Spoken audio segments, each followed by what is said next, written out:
காங்கிரஸும் டிஎம்கேவும் கவர்மெண்ட் இருந்துச்சு, coalition government.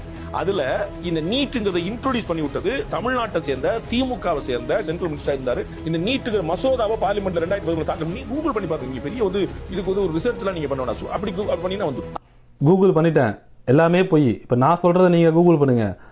பார்லிமெண்ட்ல நீட் மசோதான்னு ஒன்று தாக்கலே பண்ணது கிடையாது. நீட்டை வந்து மெடிக்கல் கவுன்சில் ஆஃப் இந்தியா வந்து ஒரு கெசட் ஆர்டர் மூலமா இன்ட்ரடியூஸ் பண்றாங்க 2010.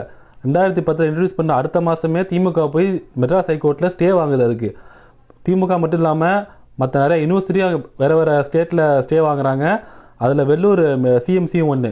மெடிக்கல் கவுன்சில் ஆஃப் இந்தியா வந்து இந்த எல்லா கேஸையும் சேர்த்து ஒரே கேஸாக விசாரிக்கணும் சுப்ரீம் கோர்ட்டில் கேஸ் போடுறாங்க. அந்த எல்லா கேஸையும் ட்ரான்ஸ்ஃபர் பண்ணி Vellore CMC and others versus union government of இந்தியான்னு சொல்லிட்டு கேஸ் நடக்குது சுப்ரீம் கோர்ட்டில். அந்த அதர்ஸில் திமுகவும் தமிழ்நாடு கவர்மெண்ட்டும் அடங்கும். அந்த கேஸில் 2013 நீட்டு வந்து அன்லாஃபுல்னு சொல்லிட்டு தீர்ப்பு வருது. 2013 சுப்ரீம் கோர்ட்டே சொல்லிருச்சு நீட் தேவையில்லைன்னு சொல்லிட்டு. 3 பேர் கொண்ட பெஞ்சில் 2-1 சொல்லிட்டு நம்மளுக்கு சாதகமாக தீர்ப்பு வருது. நீங்கள் சொல்கிற திமுக எம்பி வந்து காந்தி செல்வன் வந்து மினிஸ்டர் ஆஃப் ஸ்டேட், அவர் கேபினட் மினிஸ்டரே கிடையாது. அவர் தாக்கல் பண்ணது ஒரே ஒரு பார்லிமெண்ட்டில் ஒரே ஒரு மனு தான். அது எதுக்குன்னா வந்து இந்த மெடிக்கல் கவுன்சில் ஆஃப் இந்தியாவில் இருக்க கவர்னர்ஸோட பீரியட் எக்ஸ்டெண்ட் பண்ணுறதுக்காக. அவர் வந்து நீட் சம்பந்தமாக எந்த மனுவும் தாக்கல் பண்ணதே கிடையாது. இது எல்லாமே போய்.